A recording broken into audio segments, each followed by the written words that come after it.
This is the Aston Martin Lagonda, the most shocking car in the world in 1976, and to my mind, still the most shocking in 2003.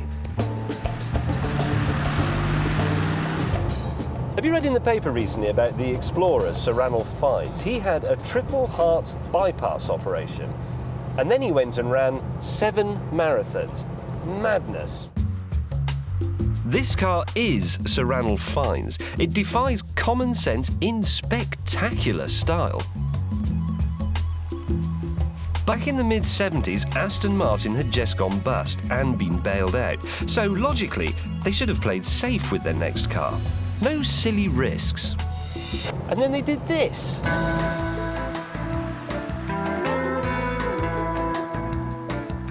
The issue here is not the 5.3-litre V8 engine, or the 140 mph plus top speed, or the acceleration, or the flat cornering, or any of that stuff. It's the looks.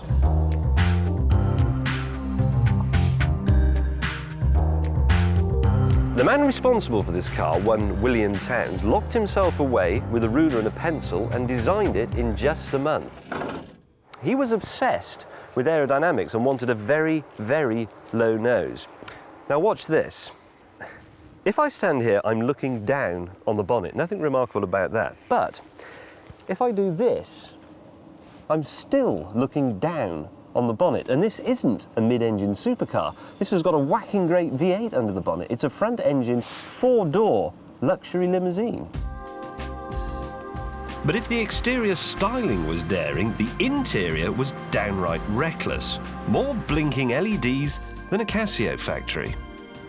Look, it's touch buttons all over the place, all down here. It's almost as if the designer watched an episode of Blake 7 and then thought, aha. The problem, though, was that none of this stuff actually worked. The development costs for the electronics alone on the Lagonda came to 4 times as much as the budget for the whole car.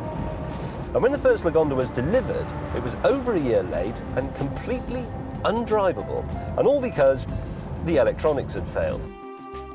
So, the styling was beyond madness, the electrics beyond ambition, and just to make the tightrope a bit more wobbly, the price was beyond belief. £50,000 at the end of the 70s, or £180,000 at today's prices.